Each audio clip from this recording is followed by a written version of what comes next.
y voy a comenzar a proyectar, ¿ya?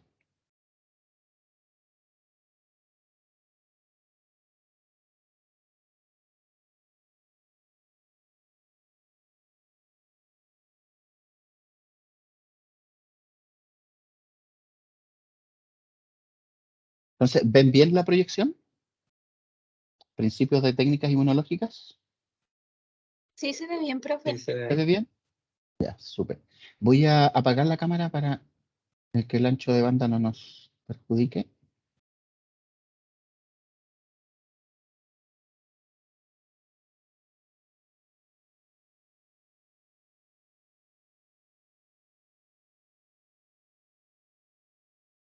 Faltan algunos que lleguen, parece, porque tengo 14 acá, 15, llegamos 19 cuando tuvimos que hacer el cambio de sala. El cambio de sala. Qué loco.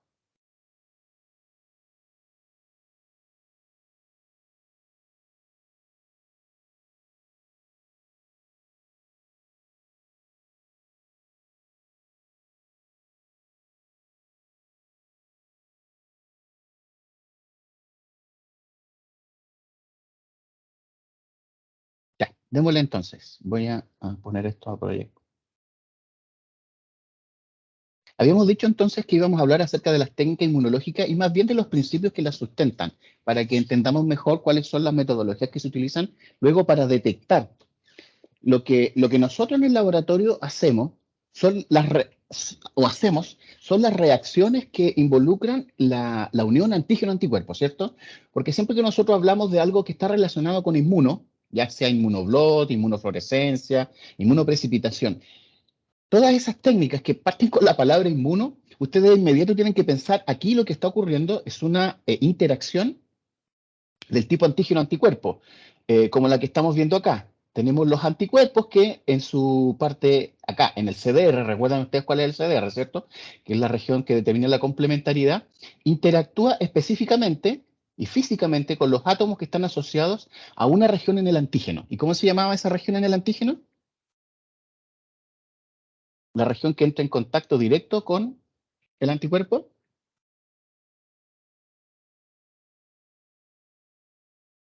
¿La recuerdan o no? ¿No? Nadie se acuerda de cómo se llama esa zona en el antígeno que entra en La contacto región directo. variable, profe. Región La variable. región variable, sí, es la que se encuentra en el anticuerpo, pero el anticuerpo interactúa específicamente con una zona en el antígeno. Y esa zona en el antígeno tiene un nombre, Epítope. el epítope, ¿ya? Es súper importante que recuerden eso, porque son con los epítopes con los que interactúa el anticuerpo.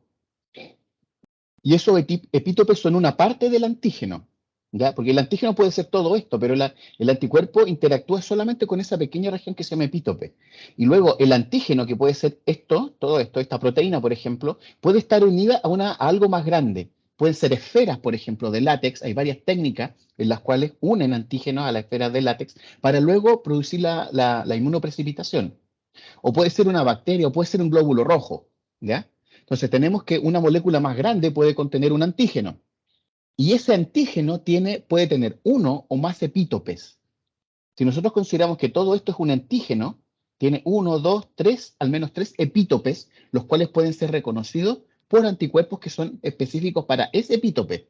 Y eso es lo que nos permite, por ejemplo, hacer los ELISA sándwich, donde nosotros activamos la placa de ELISA, con un anticuerpo que detecta o que se une específicamente a un antígeno o un epítope del antígeno, y luego podemos utilizar un segundo anticuerpo que se une al mismo antígeno, pero por otro lado, interactuando con otro epítope. ¿Ya? Entonces, esto era lo que queríamos hablar. El epítope, ¿cierto? Es la parte de un antígeno que es reconocido e interactúa a nivel molecular, es decir, átomo con átomo, es el punto exacto donde se entran en contacto los aminoácidos del anticuerpo con los aminoácidos del antígeno. Y por acá tenemos más o menos lo que yo le estaba diciendo. Si tenemos un suero, por ejemplo, un policlonal, anticuerpos que son capaces de detectar más de un antígeno o más de un epítope en un antígeno, se facilita la formación, por ejemplo, de estas mallas, ¿ya? de anticuerpos interactuando con más de un antígeno o más de un epítope en un antígeno, ¿ya? Estos son dos anticuerpos, debe ser un policlonal, forman unas mallas que después nos permiten observar, por ejemplo, una precipitación de manera macroscópica. Nosotros tenemos que poder verla macroscópicamente en una reacción, por ejemplo, cuando se hacen las clasificaciones de grupo. Ahí los glóbulos rojos funcionan como un antígeno que tiene en su superficie varios epítopes que están siendo reconocidos por los anticuerpos anti-A, anti-B, ¿ya? Entonces, la interacción que nosotros estamos propiciando es que los anticuerpos se unan a sus antígenos. Pero ¿cómo diablos nosotros observamos eso? Esa es la segunda parte, que es lo que nosotros tenemos que hacer en el laboratorio, mediante equipos, por ejemplo, los lectores de ELISA, o macroscópicamente viendo la formación entonces de estos grumitos que se forman que pues, sirven como centros de nucleación para que se unan más moléculas que están precipitando y nosotros podamos verla macroscópicamente. Entonces, recordemos que las uniones, estas uniones, no son uniones covalentes, sino que son uniones que están formadas o que son la suma de varias uniones ¿de qué tipo? Esta interacción antígeno con el anticuerpo. ¿Qué tipo de uniones son estas?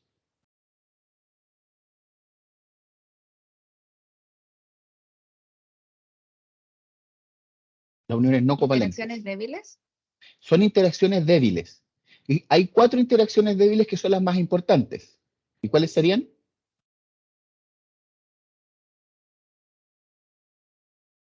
Puentes de hidrógeno, fuerzas de Ajá, Van der Waals, ajá, interacciones iónicas, puede ser, ajá. Acá hay interacciones iónicas, por ejemplo. Interacciones iónicas y o interacción hidrofóbica. puentes salinos, claro. Miren, aquí están representadas interacciones de hidrofóbica, en las cuales son las cadenas laterales de los aminoácidos. ¿Ya? Son las cadenas laterales de los aminoácidos. Chuta. Las cadenas laterales de los aminoácidos son los que interactúan, por ejemplo, acá en este caso, este ácido aspartico está interactuando con esta arginina, formando un puente de hidrógeno, ¿ya? Porque aquí tenemos el hidrógeno que está siendo atraído por la alta electronegatividad que tiene el oxígeno. Este oxígeno es la cadena lateral de este aminoácido que forma parte del epítope de este anticuerpo.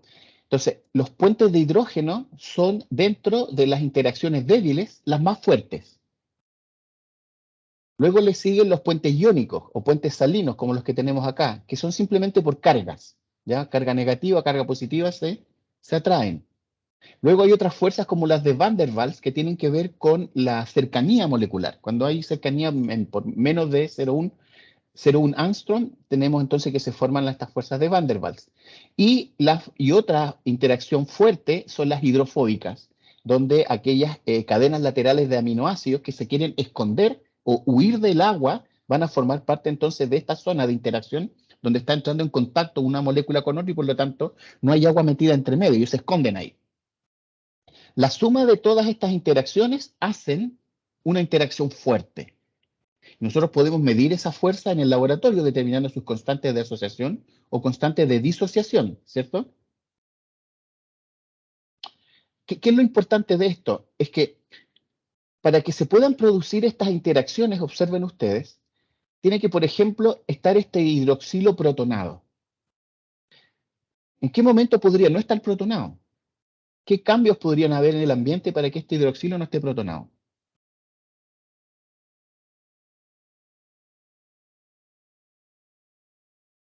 Díganme ustedes, ¿qué se les ocurre? Cambio en el pH. Cambios en el pH. Muy bien. Los cambios en el pH pueden modificar entonces los estados de protonación de muchos de las cadenas laterales de los aminoácidos y por lo tanto aquellas interacciones que se podrían haber producido entre estas dos moléculas no se van a producir. Lo mismo la fuerza iónica que neutraliza, por ejemplo, acá estos puentes salinos.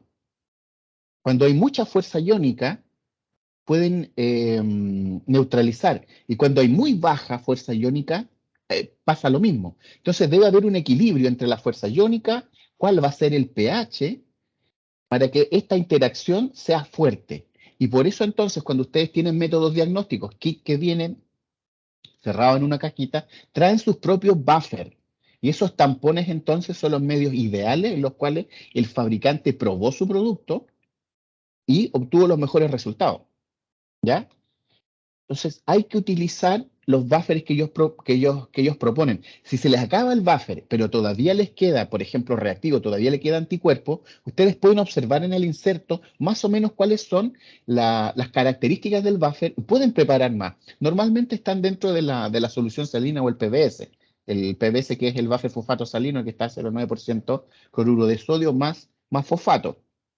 Y además, normalmente ocurre un pH más bien de tipo fisiológico, entre 7,2 a 8,3. ¿Ya? Más o menos esas son las condiciones que se mantienen. A menos que sea una reacción muy rara, un anticuerpo muy específico, que requiera condiciones, qué sé yo, muy diferentes.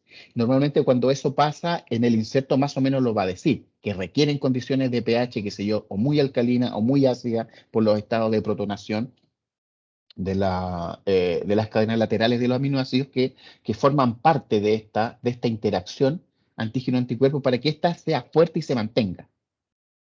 Nosotros recordemos que se podía medir esta fuerza de unión, la fuerza de unión entre el antígeno y el anticuerpo. Y a pH fisiológico y en una solución salina, estos pueden tener o muestran sus constantes de asociación o disociación. Habíamos dicho que es más fácil determinar experimentalmente la fuerza de disociación, ¿cierto? Y cuando se habla de la fuerza de disociación, que tan fácil se disocia algo, mientras más bajo sea ese número, más fuerte es la unión, ¿ya? Porque qué tan fácil es disociar algo, si es muy difícil de disociar, es decir, si el número es muy bajo, hay una mayor fuerza de interacción. En cambio, si estamos hablando de afinidad, por ejemplo, observando constantes de asociación, los números son positivos. Ahora, acá les había mencionado que una baja afinidad está en una constante de asociación, más o menos de 10 elevado a 4 a 10 elevado a 5 litros mol. Esa es la fuerza de asociación. Pero si lo determinamos experimentalmente y hablamos de disociación, estos números se vuelven negativos. Y ahí estaríamos hablando de 10 elevado a menos 4 o 10 elevado a menos 5. Entonces, cuando ustedes estén observando el inserto del producto que ustedes están utilizando para hacer el diagnóstico, tienen que fijarse si los números que ellos están mostrando como fuerza de unión o como afinidad están en negativo o están en positivo. Si están en positivos como esto, están hablando de asociación, que es la constante entonces de esta, es la constante en la cual se mantienen unidos los dos. Qué tan fuerte es la constante de mantenerse unidos respecto de mantenerse separados. Pero si el número es negativo, también ustedes van a poder leer que lo que están mostrando es la constante de disociación, para que no se asusten. Ya si tiene un número negativo es porque están hablando de la constante de disociación. Una constante entonces de afinidad alta va a estar más o menos por sobre 10 elevado a 10, 10 elevado a 10, que es un número bastante grande, y de ahí para arriba, entonces 10 elevado a 11 litros mol es una alta afinidad. Y eso es lo que se espera de la unión antígeno-anticuerpo. Más, ya tienen que ser eso o más las constantes de asociación o disociación. Pero cuando se mantienen en estas, que son tan bajitas, normalmente ocurre con anticuerpos que son inespecíficos, que encuentran ciertas parcelas de similitud en el antígeno al cual se están uniendo. Y vamos a ver que eso puede ocurrir, por ejemplo, en procesos inflamatorios, donde se producen anticuerpos de baja afinidad más o menos en este tipo de afinidad, que se están uniendo a antígenos que se encuentran, por ejemplo, en la superficie de células y producen inflamación, que es bastante común, por ejemplo, en procesos inflamatorios como las infecciones por virus respiratorios. Por ejemplo, virus BRS, metaneumovirus y algunos bocavirus inducen la producción de anticuerpos de baja afinidad que se unen con baja afinidad a membranas, a tejidos de nuestro tracto respiratorio. Y esos anticuerpos, en lugar de ayudar, lo que hacen es inducir inflamación en el sitio. Y eso es lo que nosotros luego sentimos como signo y síntoma de una infección viral. Se puede detectar entonces, se puede determinar la constante de asociación o disociación, por ejemplo, en este método experimental mediante estas cubetas. No sé si se acuerdan ustedes del semestre pasado, donde tenemos una cubeta que está dividida en dos por una membrana que es semipermeable. que deja pasar, por ejemplo, una proteína pequeña que puede ser nuestro antígeno. Si nosotros en el momento, en el tiempo cero, tenemos separado estas dos partes de la cubeta, una la llenamos con una determinada concentración de antígeno y el otro lado lo dejamos sin antígeno, lo dejamos solito, solo con PBS, por ejemplo, vamos a ver que mediante el movimiento de esta molécula a través de la membrana semipermeable, va a conseguir que se homogenice en el equilibrio, acá al equilibrio, es decir, hay que dejarle un buen tiempo, vamos a tener exactamente la misma concentración en el lado A respecto del lado B de esta molécula en particular. ¿Ya? Esta molécula en particular vamos a tener la misma concentración en ambos lados si es que esta membrana, que es semipermeable, permite el paso de la molécula. Y eso nosotros lo podemos graficar de esta manera, en que en una cubeta, o sea, en la parte A o en la parte B teníamos 100% y se redujo más o menos a la mitad porque la otra mitad aumentó en la parte A y luego se mantienen en el equilibrio a una concentración más o menos constante. Siempre se van a estar moviendo, van a estar pasando de un lado para otro, pero van a mantener entonces este equilibrio homogéneo. Y ahí es donde nosotros podemos utilizar este principio físico para determinar entonces nuestras constantes de asociación o de disociación mediante estas cubetas, colocando, por ejemplo, en la parte A, en la parte donde no estaban los antígenos, los anticuerpos a los cuales nosotros deseamos determinar cuáles son sus constantes. Esta membrana entonces es semipermeable, permite el paso de los antígenos, pero no permite el paso de los anticuerpos. Es un requisito que debe cumplir. Entonces, el tamaño del poro va a importar. De manera de que los dejamos entonces y comenzamos a tomar mediciones. Pues cada 10 minutos medimos la concentración del antígeno en A y en B. ¿Qué es lo que vamos a observar al equilibrio? Cuando ya se hayan equilibrado todas las moléculas de antígeno, tanto en la parte A como en la parte B. ¿Qué es lo que nosotros observamos? ¿Dónde hay más antígeno? ¿En A, en B o en ambos está la misma concentración?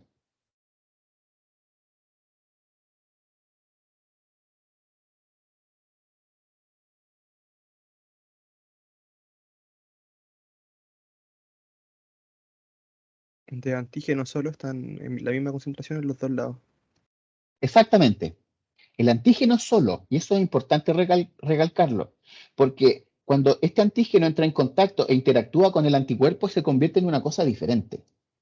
Ya no es el mismo antígeno. Y por lo tanto, si nosotros lo miramos bien, hay 1, 2, 3, 4 moléculas de antígeno en este lado, libres, y acá hay 1, 2, 3, 4 moléculas de antígeno libres en el otro lado. Porque cuando los anticuerpos capturan al antígeno, a esta proteína, todo esto pasa a ser una molécula diferente y por lo tanto no es parte del equilibrio al que debe llegar el antígeno cuando está libre. Y así es entonces que nosotros podemos ir midiendo cuánto del antígeno queda capturado acá en este lado de la cubeta, en la parte A, en la parte B, y este delta, esta diferencia, que son los antígenos que están capturados, van a ser entonces lo que nosotros nos va a permitir calcular o determinar estas constantes de asociación o de disociación.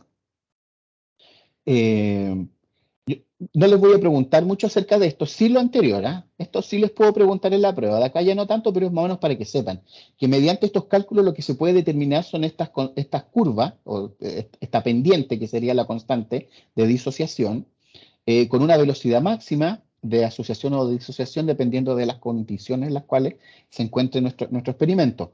Pero resulta que los anticuerpos, tal como este, que es una IgG probablemente porque tiene dos patitas, ¿cierto? Tienen dos sitios, tienen dos CDR. ¿Recuerdan ustedes cuál es el CDR, verdad? Que era el sitio que determina la complementariedad. Es el sitio del anticuerpo que interactúa con el antígeno. Cada IgG tiene dos y por lo tanto van a haber acá dos constantes de disociación. Y si tenemos además una mezcla con otros anticuerpos, vamos a tener en lugar de una pendiente como esta, vamos a tener varias pendientes como estas, pero que nosotros no vamos a poder diferenciarlas dentro de un experimento, o sea, dentro de una misma cubeta. Lo que vamos a observar es algo más bien como esto de acá. Ajá. Y vamos a tener una constante que represente más bien la suma de todas las constantes que están asociadas al anticuerpo que nosotros estamos evaluando.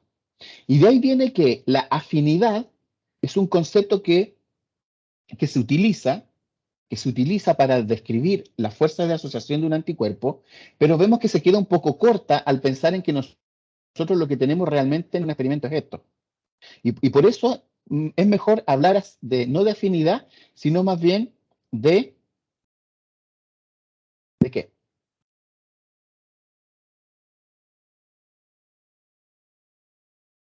Esto que está acá. La avidez. De avidez, que se refiere entonces a esta relación que hay de fuerzas de asociación y de disociación cuando tenemos entonces una mezcla de anticuerpos o una mezcla más bien de CDRs.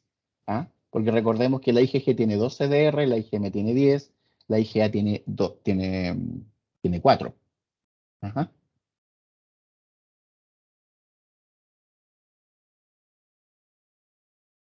Entonces, siempre es posible que ocurra esta cross-reactividad cuando nosotros estamos utilizando los anticuerpos. Y por eso necesitamos que sean de alta afinidad o de alta avidez.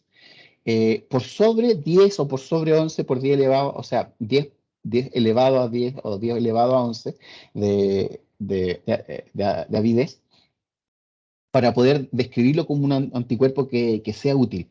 Por debajo de eso, cuando tienen afinidades de por 10 elevado a 4 elevado a 5, significa que son de baja afinidad, que pueden generar cross-reactividad con otros antígenos, y por lo tanto los resultados de los exámenes que nosotros estamos entregando podrían ser no muy fiables. ¿Ya? Eso tiene que ver con la especificidad del anticuerpo y por lo tanto la especificidad de la técnica que nosotros estamos utilizando.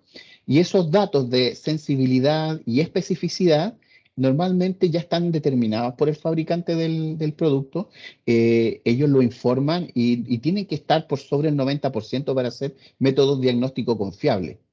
Si están por debajo del 90%, podemos empezar a cambiar al proveedor o cambiar la técnica. Ajá.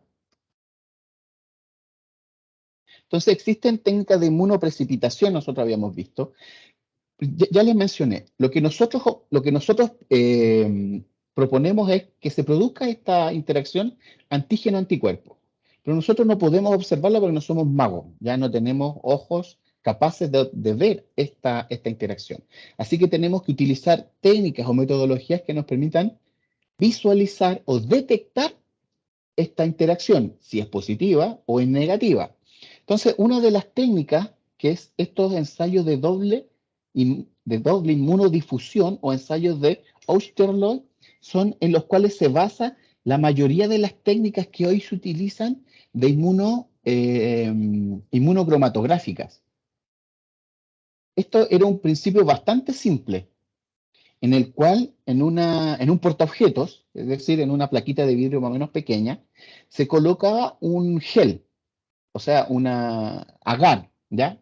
Puede ser parecido a la agarosa o al agar que se utiliza para las placas Petri, por ejemplo, pero transparente, sin color.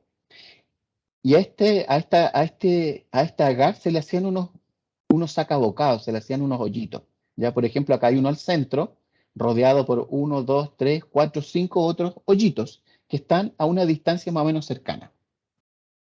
La cosa es que cada uno de estos hoyitos que están rodeando pueden ser las muestras de nuestros pacientes. Soy paciente 1, paciente 2, paciente 3, 4 y 5.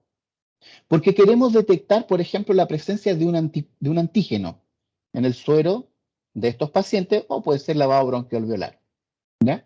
Entonces, si en el suero de este paciente, del paciente 1, se encuentra el antígeno el cual es detectado específicamente, y acá colocamos una gotita con un anticuerpo capaz de detectar ese antígeno que nosotros queremos determinar, su presencia. Después de un rato de dejarlos entonces, estas proteínas, los anticuerpos van a comenzar a difundir de manera radial, ¿ya? Como un círculo. Y lo mismo los anticuerpos, o sea, los antígenos que están presentes en el suero del paciente. Y en el momento en que se encuentran estos dos, antígenos y anticuerpos, si es que hay especificidad en esa interacción, van a precipitar. ¿Ya? Acá en el ejemplo, ellos lo pusieron al revés. Claro, acá en el pocillo A lo que pusimos fue como el antígeno y lo que queremos detectar en los pacientes serían como los anticuerpos contra este antígeno. Se puede hacer de ambas formas.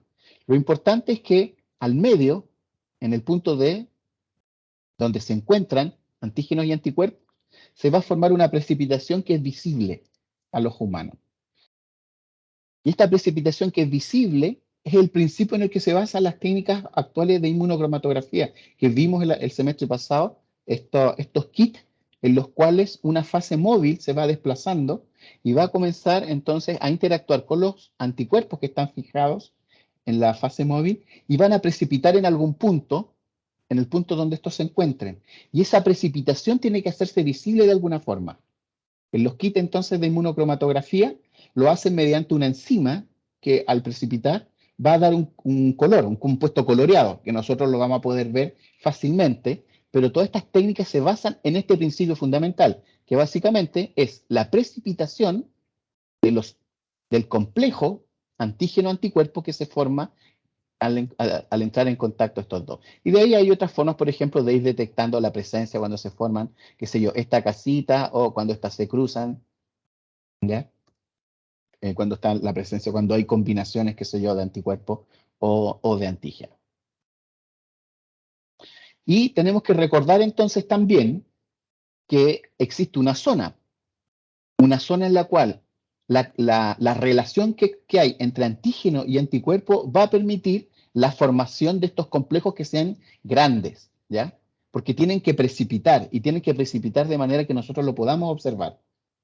Y se producen los fenómenos entonces de zona, el efecto de pre-zona o el efecto de post-zona. Entonces, si el kit, la instrucción del fabricante dice, diluya la muestra con este buffer que nosotros le estamos entregando, antes de colocarlo en la ventanita del kit. ¿Qué es lo que tienen que hacer ustedes? Diluir la muestra, po. Básicamente porque el fabricante ya hizo sus pruebas y sabe que si el antígeno o el anticuerpo que se está buscando en la muestra del paciente está dentro de ciertos rangos en los cuales normalmente se encuentra cuando hay un proceso, no sé, pues, un proceso infeccioso, necesita ser diluida para que se entren entonces dentro de esta zona la relación antígeno-anticuerpo. Y hay ocasiones en las cuales, si una muestra viene con concentraciones de antígeno, así como en este lado de acá, demasiado altas para que el kit la detecte, nos puede dar un falso negativo. Pero si el paciente está con claros signos y síntomas de que tiene que ser positivo y no nos está dando positivo, y el médico nos dice, oye, pero ¿qué pasa? ¿Por qué? Que el paciente es positivo, qué sé yo. Ustedes pueden tomar la muestra de suero o de lavado broncoalveolar o lo que sea, echarle unas gotitas de suero, de PBS, y repetir el ensayo. Y es posible que en ese momento sí se cumplan las condiciones de zona y podamos ver entonces una reacción positiva. Y ahí ustedes agarran el teléfono, llaman al médico y le dicen, efectivamente me dio positivo cuando diluí un poquito el suero. Y ahí el médico puede tomar buenas decisiones clínicas en base entonces a un resultado fiable. ¿Ya? ¿Preguntas acerca de esto?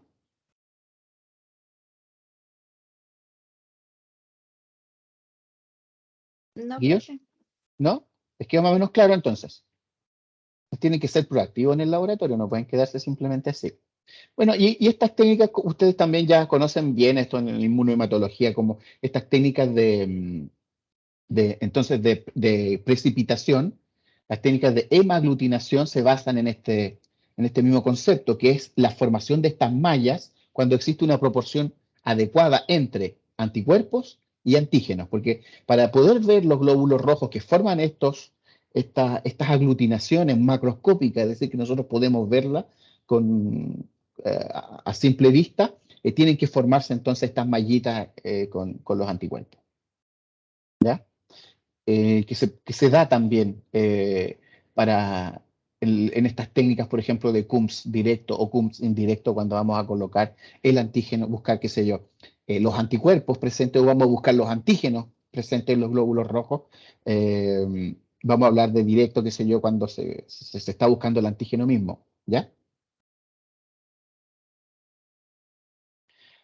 Ahora pasamos a otro concepto, el de la inmunofluorescencia, que es una técnica que se utiliza pero muchísimo y en la actualidad se está usando cada vez más en distintos laboratorios de hospitales, porque era una técnica un poco reservada para las clínicas porque debía tenerse, primero el microscopio que es bastante caro, el microscopio de inmunofluorescencia, o sea, el microscopio de epifluorescencia en realidad, es un microscopio de epifluorescencia, y por otro lado, los kits diagnósticos para inmunofluorescencia son costosos también, pero solían ser mucho más costosos hace unos años atrás. En la actualidad ya son accesibles también para el sistema público de salud. Entonces, ya sé que ustedes trabajan en clínica, o sea, que trabajen en hospitales, incluso en hospitales pequeños o laboratorios de consultorio, asociados a consultorios, ya pueden tener entonces montadas técnicas de inmunofluorescencia.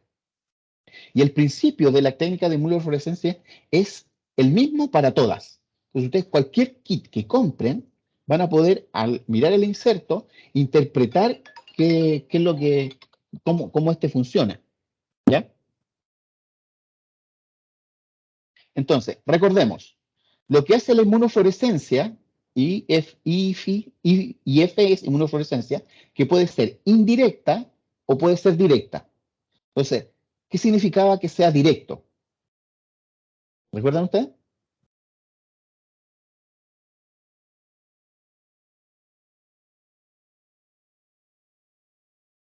Que se medía directamente como el que estaba marcado, el antígeno o el anticuerpo, no El, me acuerdo. el anticuerpo está directamente marcado, o sea, el anticuerpo que detecta el antígeno está ya directamente marcado, ¿cierto?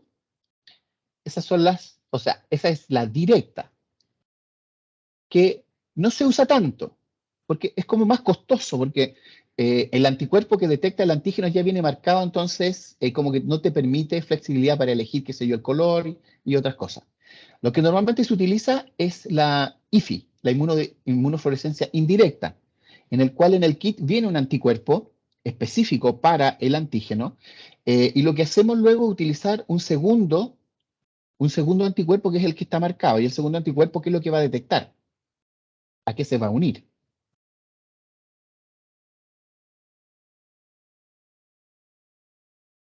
¿A qué se une este segundo anticuerpo?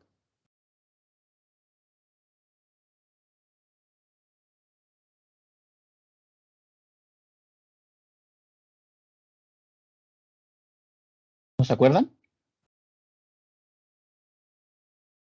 Tenemos un anticuerpo que fue generado, por ejemplo, en ratón, un anticuerpo monoclonal, o un policlonal que fue generado en conejo. Y es específico para el antígeno. Y en el inserto dice, este es un monoclonal, ese es un mouse monoclonal contra un antígeno, que sé yo, del BRS, por ejemplo. Y no está marcado. Y nosotros queremos detectar entonces ahora si efectivamente cuando nosotros colocamos nuestro anticuerpo específico en el portaobjeto donde está la muestra, queremos detectar si el anticuerpo se unió al antígeno. ¿Cómo sabemos que este anticuerpo se unió al antígeno si no está marcado? ¿Cuál es el método que vamos a utilizar en esta inmunofluorescencia indirecta? Un segundo anticuerpo, ¿o no? ¿Era un anticuerpo anti-FC, profe, Sí, o no? profe. Exactamente, un anticuerpo anti-LFC del anticuerpo primario. Y siempre ocurre así, ¿ya? Siempre ocurre así. Entonces, cuando estamos hablando de técnicas inmunológicas, siempre tienen que pensar en detectar un antígeno. En este caso, cuando utilizamos un segundo anticuerpo, el antígeno para el segundo anticuerpo es el primer anticuerpo. Ese es su antígeno. ¿Y cuál es como su epítope? El FC. Entonces, si el anticuerpo primario es un monoclonal, probablemente se produjo ¿en qué animal?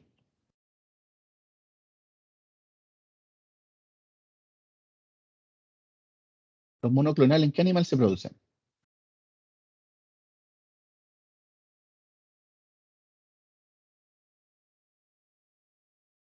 ¿No se acuerdan?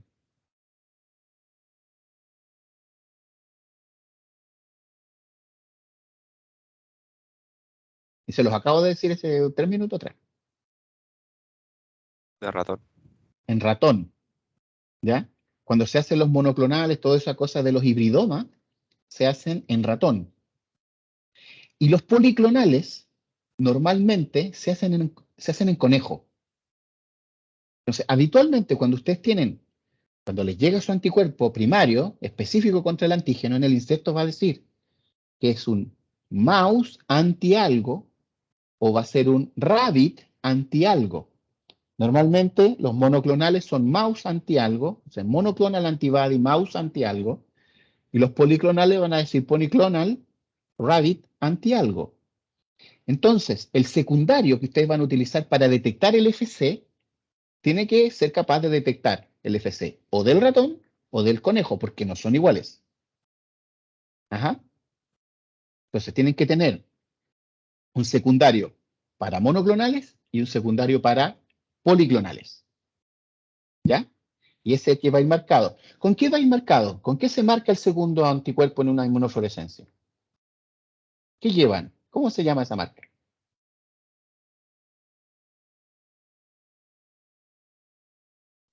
Un fluorocromo. Un fluorocromo.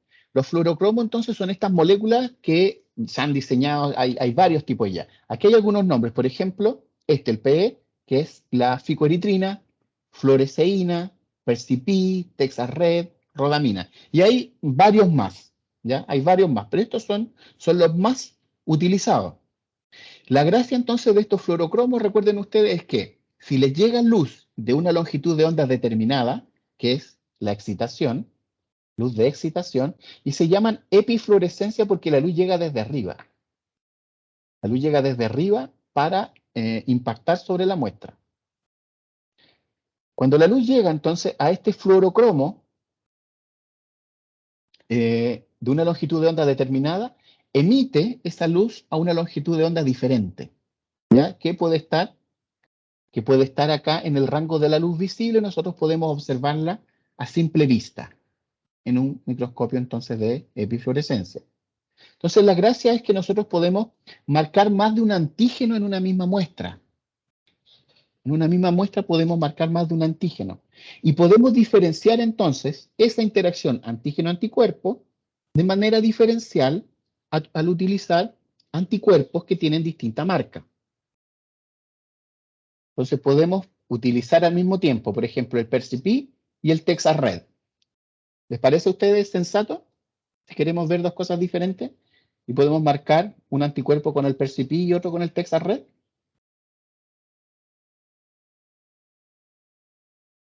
Para Sí. observar dos. ¿Sí?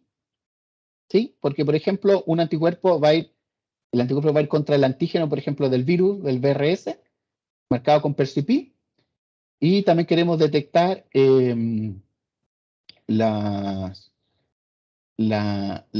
¿cómo se llama? La proteína del citoesqueleto con Texarred. Y queremos ver los dos al mismo tiempo. ¿Les parece sensato marcar los dos? Marcar uno con Percipi y otro con Texarred. Si los dos luego me van a estar emitiendo en el mismo color, los dos me van a estar dando rojo. Ahí no, me fijé solamente en la excitación. No da- Claro. Entonces, lo que hay que ver es, la energía de excitación es una cosa, y que normalmente los microscopios traen 3 láser. Láser o ahora traen LED, que emiten más o menos a 3 longitudes de onda para cubrir más o menos el espectro desde los 480 hasta los 550. Y luego lo que nosotros vamos a observar entonces es la emisión. Entonces lo mejor es utilizar, por ejemplo, una fluoresceína para marcar una cosa y un Percipi o un Texarred para marcar otra cosa. Y así vamos a poder ver uno en verde, como lo que vemos acá, que está marcado, por ejemplo, estas células que están infectadas con un virus en verde, y el núcleo lo podemos marcar con Percipi, que va a emitir en rojo, y al mismo tiempo vamos a estar viendo entonces el núcleo de la célula. Y así podemos utilizar otros colores como el naranjo y comenzar a jugar entonces con los fluorocromos que vamos a estar utilizando en función entonces de esto, de cuál va a ser la longitud de excitación y la de emisión. Se pueden hacer una mezcla interesante para utilizar, por ejemplo, un solo láser, por ejemplo, el láser de A495, que va a excitar tanto la fluoresceína como el Percipi y que vamos a poder diferenciar ambos porque uno va a emitir a 519, es decir, se va a ver verde, y el otro va a emitir a 675, siendo excitado con exactamente el mismo láser, y podemos diferenciarlos en el mismo momento con un solo láser. ¿Qué tal? ¿Súper? ¿Qué otra cosa importante había? ¿Tienen preguntas acerca de esto? ¿Acerca de esto? ¿Preguntillas? ¿Estamos? Ninguna Entonces, pregunta, profe. sí, dígame. Ninguna pregunta. Ya. Otra cosa importante es que los anticuerpos habitualmente no atraviesan las membranas celulares, las membranas plasmáticas.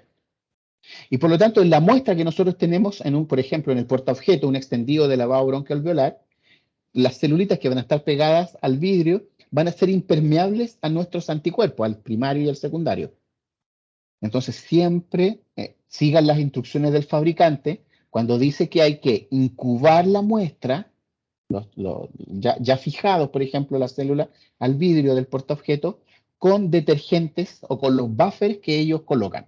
Muchas veces le ponen buffer 1, buffer 2, buffer 3, que pueden ser estos detergentes suaves como SDS o saponina, que permiten entonces que la membrana se vaya degradando, pero más o menos se mantiene la estructura de la célula, ya como un fantasma, pero permite accesibilidad a las proteínas que se encuentran al interior de la célula, que van a ser los antígenos que nosotros queremos detectar con los anticuerpos en el momento en que nosotros le coloquemos los anticuerpos para que entren en contacto entonces con los antígenos.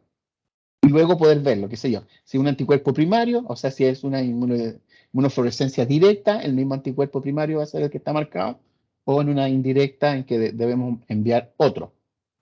Y esta fotografía la tomé yo mismo, ¿ya? Es una fotografía que yo hice cuando estaba trabajando con este virus, con virus BRS, que tenemos células que forman parte entonces de un lavado broncoalveolar, y podemos ver que normalmente se requiere hacer una doble marca o una doble tinción para nosotros estar seguros de lo que estamos informando. Acá se marcó entonces en rojo los núcleos celulares para estar seguros de que en el portaobjeto sí hay células. Entonces, si es que me da negativa la reacción, yo puedo decir que habían células en la muestra y por lo tanto, si no encontré el virus BRS, porque el niño no tenía BRS. Y hablamos de una inmunoreacción negativa. Y en el caso de este, que era una muestra positiva, podemos observar entonces la segunda marca, que es con el anticuerpo específico para la proteína del BRS, cómo estas proteínas se asocian perinucleares. ¿Ya? Y esto es consistente con el ciclo vital del virus, que se multiplica en el citoplasma, no entra al núcleo. Entonces es indicativo específico de que efectivamente estas proteínas son las proteínas virales y por lo tanto esta muestra, este individuo, tiene inmunoreactividad positiva. Eso es lo que nosotros podemos decir, inmunoreactividad positiva. Por lo tanto, lo más probable es que esté infectado con el virus de BRS y la sintomatología clínica que está mostrando es posible que se deba a esa infección. ¿Ya? Y ese es nuestro aporte entonces al diagnóstico clínico, ayudar al clínico a hacer un diagnóstico apropiado, adecuado, para que él luego tome decisiones clínicas en función de resultados que sean fiables. ¿Ya, chiquillos? Vamos ahora con los ELISA. ¿Ustedes se acuerdan que los ELISA es una técnica que nos permite cuantificar además la cantidad de un antígeno? Ahora, ese antígeno puede ser una proteína, por ejemplo, de un virus, o el antígeno que queremos detectar puede ser los anticuerpos circulantes en el individuo. Para el ELISA, proteína es proteína. Y esa proteína puede ser o el antígeno o el anticuerpo. Entonces, en los pocillos de las placas de ELISA, nosotros tenemos que activarlo con algo, dependiendo si lo que queremos detectar es el antígeno o lo que queremos detectar es el anticuerpo. Y eso es lo que va a quedar fijo entonces, primero cuando uno activa la placa, va a quedar fijo en la placa. Si nosotros lo que queremos detectar, por ejemplo, son los anticuerpos circulantes, vamos a activar la placa con el antígeno específico para esos anticuerpos circulantes. Y al revés, si lo que queremos detectar son los antígenos, por ejemplo, en una muestra de lavado broncoalveolar, vamos a activar la placa con un anticuerpo. Y por acá tenía algo así. Acá, observen acá. El pocillo entonces acá está activado con el anticuerpo que detecta o que se une específicamente al antígeno. Y así es como se producen los ELISA sándwich. Se llama sándwich porque tenemos primero el anticuerpo, le vamos a colocar la muestra del paciente y si es que está infectado, si es que es positivo, van a haber antígenos que van a quedar capturados en la placa, en los pocillos de la placa. Pero vamos a necesitar un segundo anticuerpo ahora, que se una a una región diferente, a un epítopo diferente del antígeno. Y tenemos aquí un sándwich, ¿ya? Donde el jamón sería el antígeno.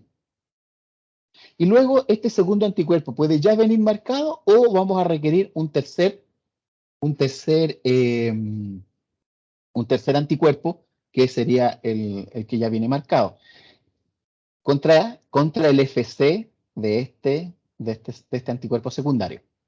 Ahora, si por ejemplo, acá arriba, activamos la placa con un antígeno, por ejemplo, para lavado broncoalveolar queremos detectar virus BRS, entonces colocamos una proteína del virus, proteína viral. Colocamos entonces la muestra del paciente. Suero puede ser, porque queremos detectar los anticuerpos circulantes del niño. Y luego entonces queremos detectar si efectivamente se produjo esta reacción antígeno-anticuerpo. Queremos verificar si efectivamente tenemos anticuerpos unidos acá a la placa. ¿Qué vamos a utilizar? Un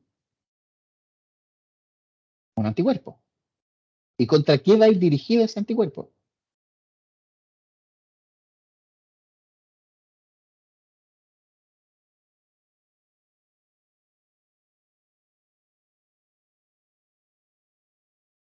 ¿Mm? Este anticuerpo, que quiere detectar si hay anticuerpos del paciente unidos a los antígenos que se quedaron pegaditos, a los antígenos que nosotros teníamos pegaditos aquí en el pocillo de la placa. Este anticuerpo, ¿contra qué va dirigido?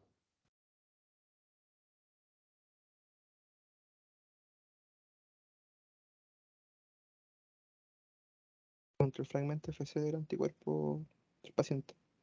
De paciente, o sea, FC ¿de qué tipo? ¿De ratón? Humano en este caso. Humano, ¿ya? Tienen que tener siempre presente eso. Si el FC va a ser, si es un monoclonal es contra ratón, si es un policlonal es contra conejo. Pero si lo que queremos detectar son los anticuerpos del paciente, necesitamos un anticuerpo marcado que tenga especificidad con el FC de paciente, de humano. Porque esos 3 FC van a ser diferentes. Todos son IgG, todos son con la cadena gamma, pero el de ratón, de humano y de conejo son diferentes. Tenemos que tener eso en consideración.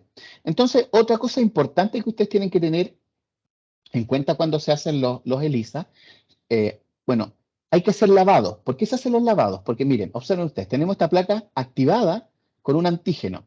Vamos a colocar la muestra y solamente aquellas muestras que sean positivas, es decir, aquellas muestras en las que está presente el anticuerpo capaz de unirse al antígeno, los anticuerpos van a quedarse unidos. Entonces nosotros lavamos esto.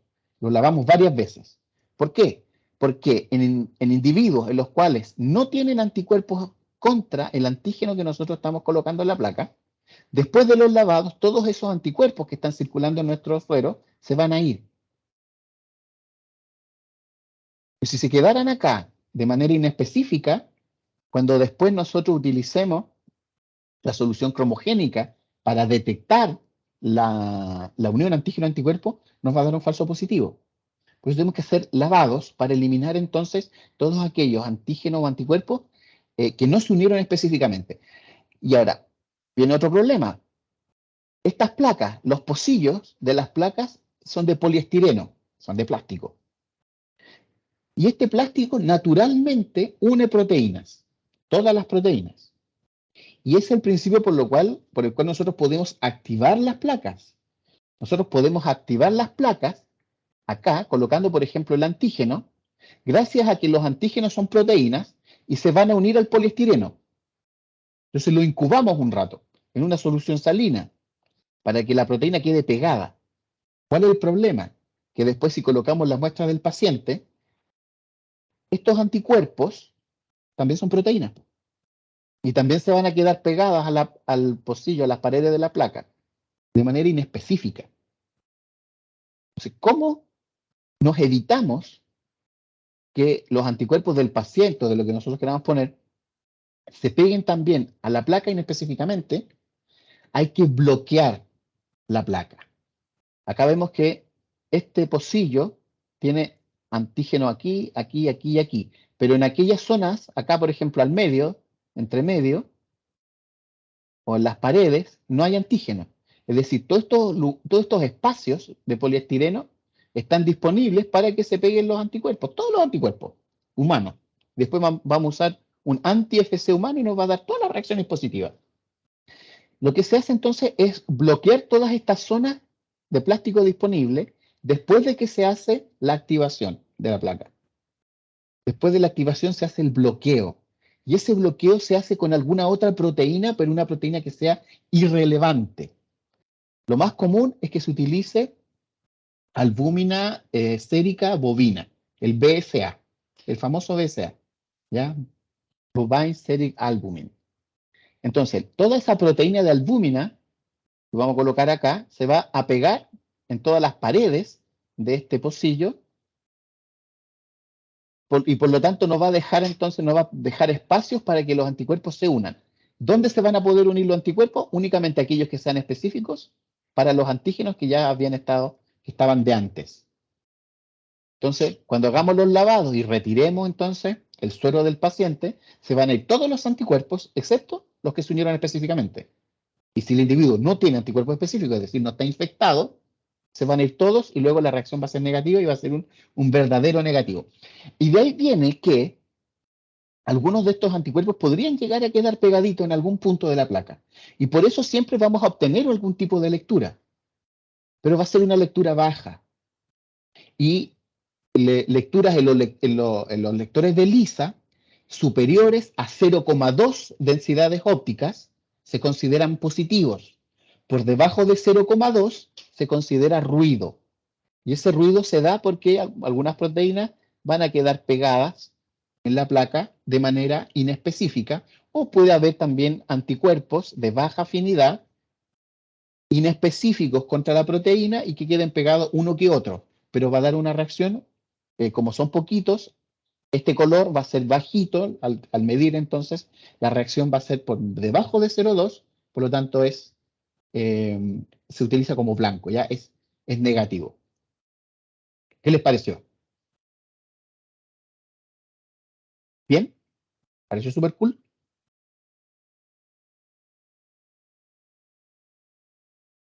¿Súper duper? ¿Preguntas acerca de esto?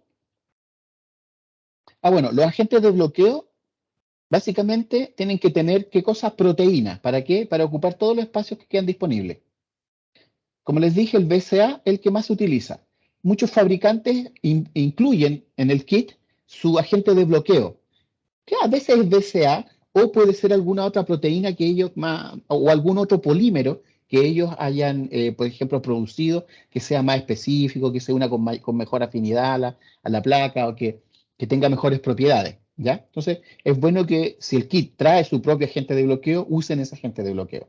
Y no olvidar bloquear las placas después que han sido activadas, ¿ya? Si no bloquean las placas, van a tener siempre reacciones positivas porque los anticuerpos se van a unir inespecíficamente a la placa, ¿ya? Ahora, otro dato que el ELISA nos puede entregar, aparte de una reacción positiva, es que nosotros podemos hacer diluciones seriadas de la muestra con la cual nosotros estamos trabajando. Y al hacer diluciones seriadas, como son anticuerpos, unión antígeno-anticuerpo, no podemos calcular específicamente cuánto anticuerpo hay. No podemos decir hay 5 microgramos de anticuerpo por litro de sangre o litro de suero.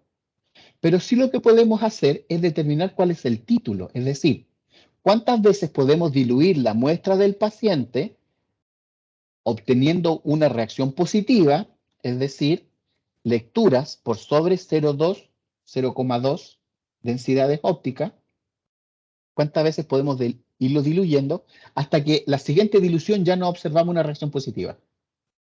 Entonces, ese va a ser el título de los anticuerpos.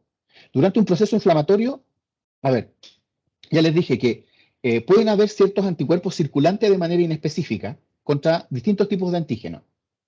Entonces nosotros igual podemos, mediante el ELISA, detectar anticuerpos que se unen y nos dan una reacción positiva de una densidad óptica, qué sé yo, por sobre 0,2. Cuando tiramos, qué sé yo, al suero directo.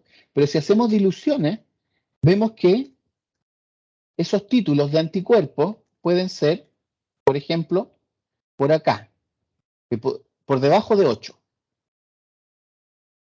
Títulos de anticuerpos por debajo de 8, es decir, 4, 2 o 1, no son muy relevantes, no son muy importantes clínicamente. Significa simplemente que el paciente tiene ciertos anticuerpos circulantes en la sangre que se unen con cierta afinidad al antígeno y que pueden ser cross-reactividad con otras infecciones, con otros microorganismos, qué sé yo. Cuando da títulos sobre 16, es decir, que diluimos 16 veces el suero y nos sigue dando una reacción positiva, esos sí son relevantes clínicamente. Y podemos tener títulos de 32, 64, 128. Como se van haciendo diluciones a la mitad, normalmente los títulos llevan esta prosecución. Y luego, qué sé yo, título incluso de 500 o de 1000 o incluso más. ¿Ya? Mientras más diluimos, mientras más diluciones hacemos en la placa, pero no podemos hacer diluciones infinitas, ¿ya? Porque esto ya es clínicamente relevante. Si tiene, qué sé yo, títulos de 250, es decir, cuando se hace la octava dilución, ya es clínicamente relevante y quizás no es necesario saber exactamente hasta qué título llega. Pero depende de la enfermedad. Quizás el clínico sí necesita saber exactamente cuál es el título, entonces en este caso hay que seguir haciendo diluciones seriadas hasta detectar cuál es el título final. ¿Ya? Y este valor es sumamente relevante, el título de anticuerpos, es decir, cuantificar o semi-cuantificar la cantidad de anticuerpos que se encuentran en sangre circulante en frente a un proceso inflamatorio que puede ser una enfermedad. Donde es bastante relevante y siempre lo piden es, por ejemplo, con la enfermedad de esta que produce abortos, un parásito intracelular que es el toxoplasma. El toxoplasma gondii en mujeres embarazadas, por ejemplo, muchas veces piden determinar el título de anticuerpos, porque las personas pueden haber estado expuestas al toxoplasma gondii hace años atrás y permanecer con títulos bajos de anticuerpos, que no sean muy relevantes. Pero una infección activa de toxoplasma gondii va a generar títulos más altos de anticuerpos y eso ya sí reviste un riesgo durante el embarazo. Aquellas mujeres que tienen gatos en la casa, por ejemplo. ¿Ya? O también con los anticuerpos antinucleares para el diagnóstico del lupus sistémico, donde los anticuerpos antinucleares también, títulos bajos, 1 en 10 o qué sé yo, hasta 1 en 40, o sea, 1 en 32, se considera que son títulos normales, ya que no revisten anticuerpos que sean diagnósticos de lupus eritematoso. Pero por sobre esos títulos, ya se está hablando entonces de anticuerpo antinucleario y podría ser una enfermedad activa. Luego tenemos el Western blot. Para ya ir más o menos terminando, esta clase vamos a terminar como a las 10:30, así que nos quedan 15 minutos. En el Western blot, recuerden ustedes que lo que hacemos es detectar la presencia de una proteína específica mediante un anticuerpo, ¿cierto?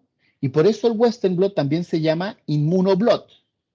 La palabra inmuno nos está diciendo que lo que tenemos que hacer es promover una reacción antígeno-anticuerpo y que después tenemos que detectar esa reacción antígeno-anticuerpo. En el inmunoblot o en el Western blot, lo que primero hacemos es separar las proteínas, ¿cierto? Changos. Lo que primero hacemos es separar las proteínas. ¿Se acuerdan ustedes? En unos geles, pero estos geles son verticales. Aquí va el pocillo, aquí se pone la muestra, que puede ser la muestra del paciente, o que nosotros primero preparamos, por ejemplo, una mezcla de antígenos para luego detectar, por ejemplo, los anticuerpos del paciente. Colocamos acá arriba la muestra. ¿Dónde está? Aquí está. Colocamos acá arriba la muestra y la hacemos pasar entonces las proteínas a través de este gel que tiene un cierto poro. Entonces las proteínas más grandes se van a mover más lento y por lo tanto van a ir quedando arriba. Las proteínas más pequeñas se van a mover más rápido y por lo tanto van a ir quedando acá abajo. Y luego vamos a tener un degradé de proteínas desde la más pesada hasta la más liviana, ¿cierto? Y todas se van a quedar aquí en el gel. Pero el gel es difícil de manipular, se rompe. Entonces, ¿qué es lo que hacemos? Es traspasar todas aquellas proteínas que están en el gel a una membrana o a un soporte sólido que nosotros sí podamos manipular fácilmente, que es papel. Esto se puede hacer por capilaridad o mediante un movimiento eléctrico, ¿ya? Mediante corriente eléctrica, la generación de un campo electromagnético, podemos hacer que estas proteínas que están en el gel se traspasen y que sean como un espejo, ¿ya? Van a quedar exactamente en la misma posición en el papel. Y ahí viene la cuestión, pues. Este papel, lo mismo que el poliestireno, también tiene una afinidad natural por las proteínas. Y todas las proteínas que estén pasando entonces desde el gel al papel se van a quedar pegadas en el papel. ¿Cuál será el siguiente paso entonces con este papel? Es detectar la presencia de la proteína, ¿cierto? Y como estamos hablando de inmunoblot, detectar la presencia de estas proteínas los vamos a hacer mediante anticuerpos. Y los anticuerpos también son proteínas. Entonces, si le tiramos a esta membrana anticuerpos, ¿dónde se van a unir esos anticuerpos?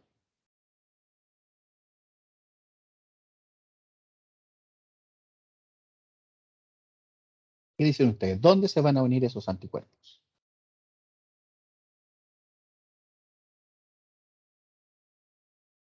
Directamente los tiramos sobre este papel.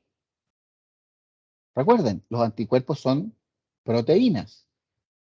Y lo mismo que en el ELISA, para el otro lado, lo mismo que en el ELISA, si nosotros colocamos esos anticuerpos directamente en el pocillo, se pegan al plástico. Si nosotros tiramos directamente entonces los anticuerpos a esta membrana, que ya tiene unidas las proteínas, se van a pegar los anticuerpos en toda la membrana. Y por lo tanto después vamos a obtener una reacción positiva, una sola mancha que es toda la membrana. Entonces lo que hay que hacer es bloquear también la membrana. Después de la transferencia de las proteínas desde el gel hacia la membrana. Se bloquea. ¿Con qué se bloquea? El agente de bloqueo más utilizado es la leche descremada. Porque la leche descremada tiene una concentración de 3% de proteína y si le sacamos la crema, es decir, todos los lípidos, queda mucho más limpia. Y la que es fácil de solubilizar es la Svelti. Entonces, para hacer los Western blot, un reactivo es simplemente ir al supermercado y comprar leche Svelti descremada como agente de bloqueo para la membrana. Bloqueamos entonces, aquí falta una etapa que debes decir bloqueo, y después colocamos entonces, incubamos con los anticuerpos específicos para la proteína que nosotros deseamos detectar.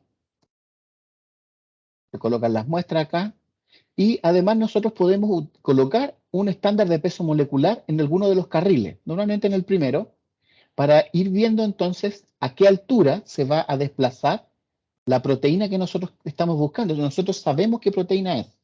Si es la proteína, la GP120, por ejemplo, del virus VIH, sabemos que tiene que, como es la GP120, tendrá que moverse más o menos a esta altura de 100, aquí están los 100, acá están los 200, más o menos a esta altura tendrá que desplazarse, ya de los 100 y algo kilodaltons. Acá tengo este gel, acá está el estándar de peso molecular, este es el de 100, este es el de 200, y acá están las muestras, donde nosotros podemos ver que hay, no una infinidad, pero hay muchas proteínas. Unas que están mucho más representadas y que de este tamaño molecular, este está cercano a los 200. Luego acá hay otra que está muy representada también, que está cercano aquí a los 400. y otras que son muy pequeñitas. Pero nosotros no sabemos qué proteínas son. A menos que transfiramos todas estas proteínas a una membrana y luego utilicemos el anticuerpo específico para detectar la presencia de una proteína específica, una proteína determinada, como acá. Y luego se revela, pues se hacen los lavados, qué sé yo, y lo mismo que en el ELISA. Lo mismo que en el ELISA. Solo que después lo que se hace es utilizar anticuerpos marcados con quimiluminiscencia, por ejemplo, y se le toma una fotografía. Y los anticuerpos se van a unir específicamente a la proteína en el punto donde ésta dejó de migrar, es decir, donde quedó, que dice relación con el tamaño molecular de la proteína. Y así es como se hace entonces un inmunoblot. Por acá tenemos un inmunoblot contra VIH, pero lo que vamos a detectar del paciente no es el antígeno, no vamos a detectar el virus en su muestra, lo que vamos a detectar son los anticuerpos. ¿Y cómo hacemos eso? Cultivamos virus VIH, degradamos el virus en sus componentes básicos mediante SDS, es decir, lo rompemos y liberamos todas las proteínas, y esta mezcla entonces de proteínas virales son las que cargamos acá, en el gel. ¿Ya? Se hace la corrida electroforética y las proteínas se van a separar por tamaño, cada una de las diferentes proteínas.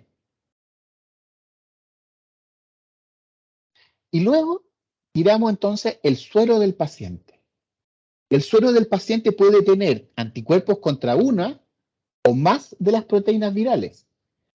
Entonces, después cuando revelemos la presencia entonces de estos anticuerpos de paciente, podemos tener una o más señales en el Western blot, una o más señales de la presencia de estos anticuerpos antivirales, anti el virus, en la muestra. Mientras más fuerte sea la señal, mayor cantidad de anticuerpos hay, y si tenemos representados, qué sé yo, varias proteínas virales, significa que tenemos una respuesta inmune muy fuerte contra el virus.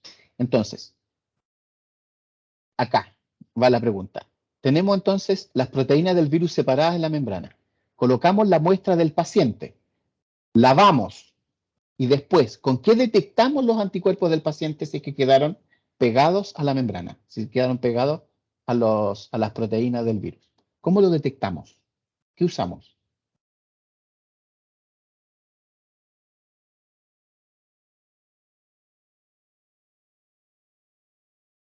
¿Mm?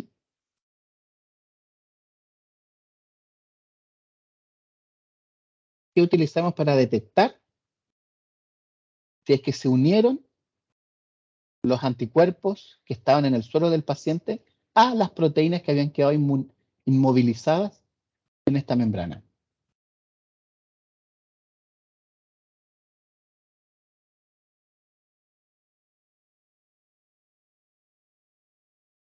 Tan silenciosos que están.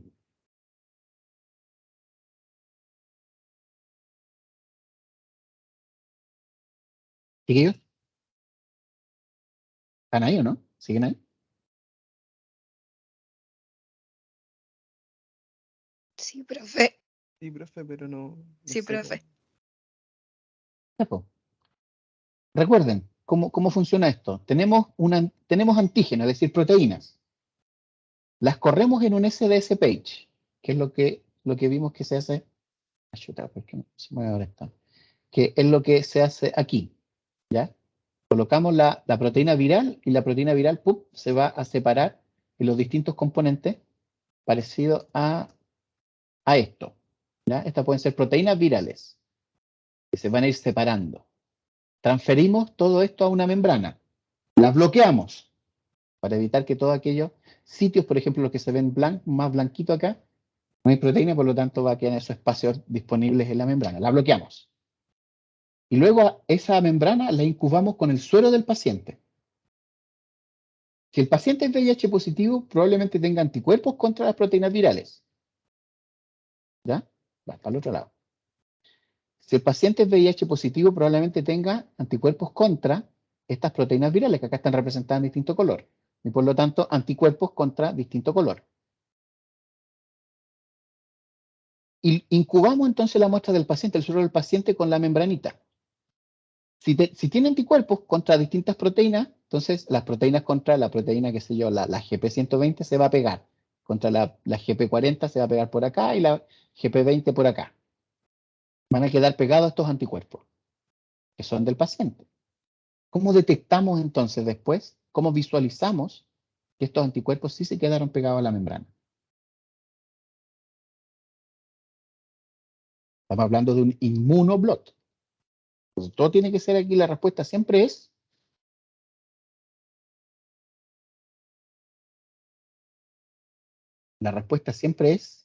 con un anticuerpo. ¿Con un anticuerpo anti qué? Si queremos detectar la presencia de estos anticuerpos del paciente. Anti-IgG. Con un anticuerpo anti-IgG. ¿De ratón?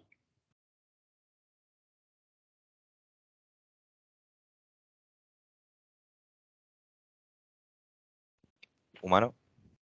Humano, po. Lo que queremos ahora es detectar la presencia entonces de estos anticuerpos humanos del paciente que están pegados a la membrana, pero nosotros no podemos verlo. Pero sí los podemos evidenciar utilizando un anticuerpo marcado que se una acá al FC de estos tres anticuerpos. Estos son IgG, pero todos conservan el FC que es el mismo para ellos, porque es la cadena constante. Y vamos a tener entonces 3 marcas o más en el Western blot. Porque utilizamos un anticuerpo marcado anti-FC humano. ¿Ya? Entonces, en la prueba yo los voy a poner ahí a pensar, ¿ah? Si utilizo algo, utilizo esto otro. ¿Cuál tiene que ser la especificidad del anticuerpo secundario para poder detectar esta reacción? Entonces tiene que acordarse, pues. Si estoy utilizando un anticuerpo primario que es un monoclonal producido en ratón, entonces el secundario tiene que ser un antirratón. Si es un policlonal producido en conejo, el secundario tiene que ser un anticonejo. Y si quiero detectar anticuerpos humanos de una muestra humana, de un ser humano, tienen que ser anticuerpos anti-FC humano. ¿Ya? Y acá me parece que yo les tenía esto, que es el video de cómo se hace el Western blot. Y vamos a hacer Western blot acá en el laboratorio. Me parece que se lo había mostrado anteriormente. No estoy seguro. ¿Escuchan a la chica? ¿A la mexicana la escuchan? No, profe. No, profe. ¿No? Ya, yo les voy a ir relatando entonces. No es tan difícil después de todo. ¿Qué es esto?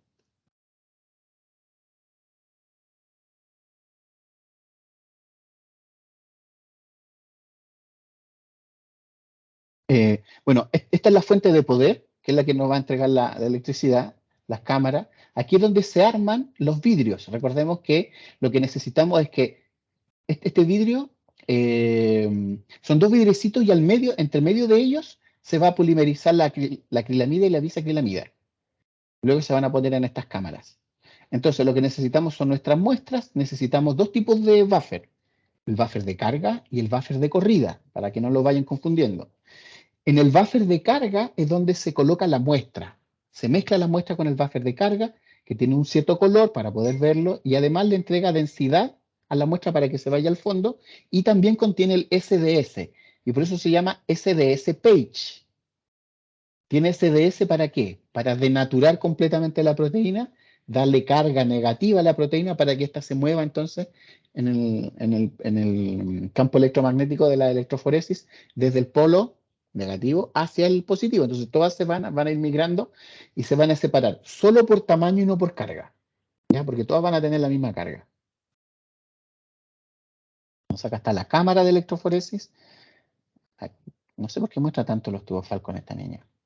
Y recuerden ustedes que hay código de color para no equivocarse, son más o menos a prueba D. no tanto. Aquí la niña está colocando entonces los vidrios que tienen, al centro tienen un espacio que permite verter ahí la acrilamida mientras todavía está líquida, para que luego polimerice y se pone durita como un gel. ¿Ya? Hay que darle un poco de tiempo nomás para que eso ocurra. Y además se utilizan estas peinetitas que se colocan ahí arriba para hacer los pocillos. Los pocillos o los bolsillos donde se van a cargar las muestras. Ella lo está lavando ahora. Entonces, hagamos un poco de poder de síntesis. Miren, ahí está colocando entonces la peineta antes de que polimerice para que se formen los bolsillos. Eso es lo que nosotros vamos a hacer después en el laboratorio de Westerlo. Después de un tiempo, retira la peineta porque ya polimerizó y quedaron los geles. Y luego con mucho cuidado, bueno, se arman estas cajitas y ahora le está colocando el buffer de corrida, ¿ya? El buffer de corrida entonces es una mezcla que tiene sales, que son los electrolitos que van a permitir que pasen los electrones, y además contiene SDS y contiene Twin, que es un detergente. Aquí ella tiene la muestra y la va a mezclar con algo que es lo que está por acá, que es el buffer. Miren, este está 6 por. ¿Con el buffer de qué? El buffer de carga, que tiene un color, y ese color es para que lo podamos ver. Contiene el SDS y además le da una densidad diferente, mayor densidad a la muestra, para que en el momento de cargarla en el pocillo se vaya al fondo.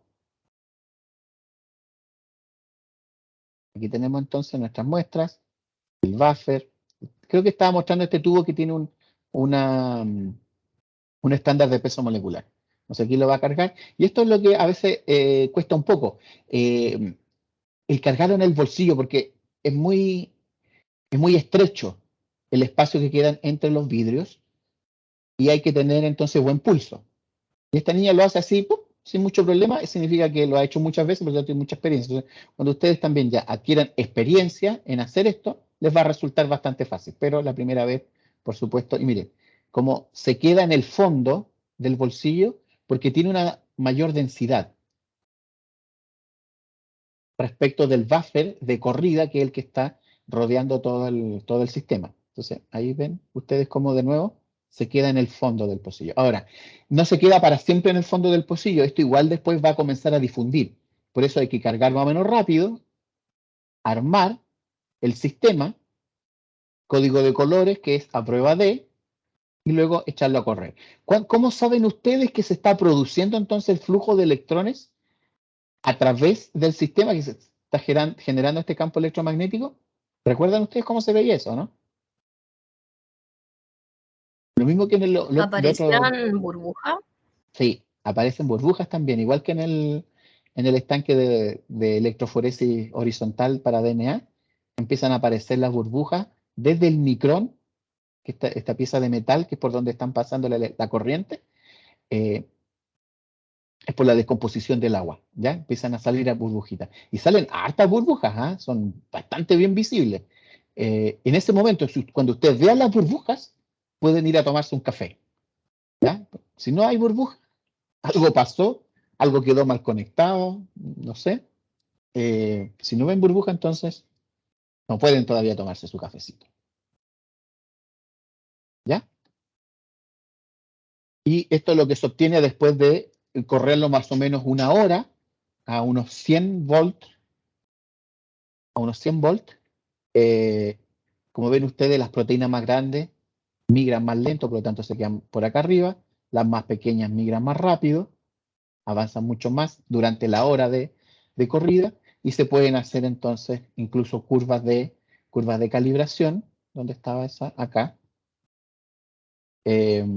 Para ver el tamaño de la proteína mediante entonces estas escaleritas Gene Ruler respecto de la movilidad relativa, es decir, cuánta distancia alcanza a desplazarse en el tiempo determinado.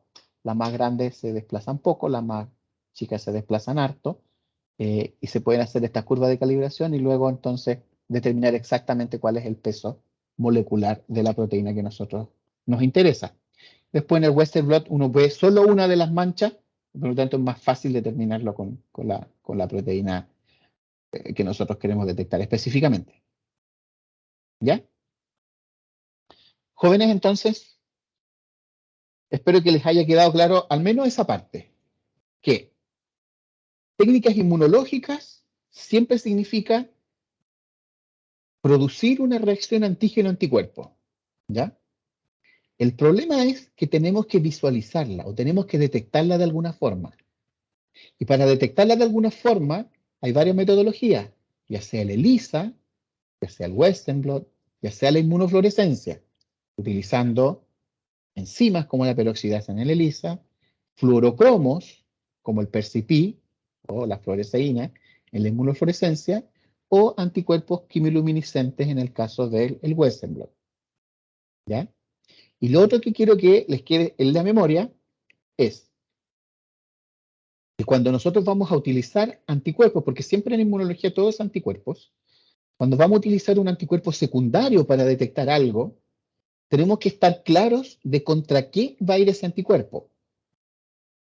Si va a ir contra el FC de ratón, si va a ir contra el FC de conejo, o si va a ir contra el FC de humano, dependiendo de, por supuesto, cuál fue nuestro anticuerpo primario, o si lo que queremos detectar es los anticuerpos, qué sé yo, que están presentes en el suero de un paciente.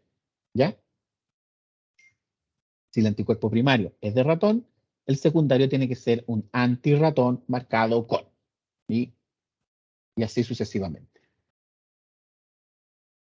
¿Tienen preguntas, chiquillos?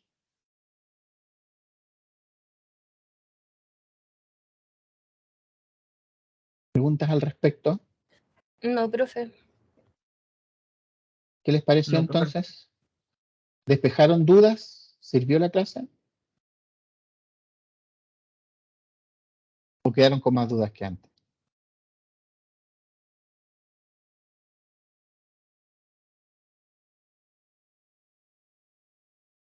Sí se entendió, Quedó más profe. claro, profe. ¿Sí? ¿Sí? Ya. Espero que les sirva entonces. Y espero que las preguntas que les voy a hacer acerca de esto, tener puras respuestas buenas. ¿Ya? Particularmente para todos aquellos que participaron entonces de esta clase y de la del día martes. Que mi objetivo no es tratar de castigarlos, sino que lo que yo quiero es que ustedes aprendan. Las pruebas son para evaluar si aprendieron o no. ¿Ya? Jóvenes, si no tienen más preguntas, entonces nos despedimos. ¿Qué les parece? El lunes, entonces, acuérdense, la clase va a ser densa, porque vamos a hablar acerca de esta hipersensibilidad, inmunodeficiencia. Así que vean la clase antes, ¿ya? Para que traigan preguntas de antes. Chiquillos, nos vemos entonces. Cuídense. No, profe. Profe, Nos vemos, profe. acuérdese de detener la grabación, por favor. Ah, ya. Tienen toda la razón. Déjenme la grabación.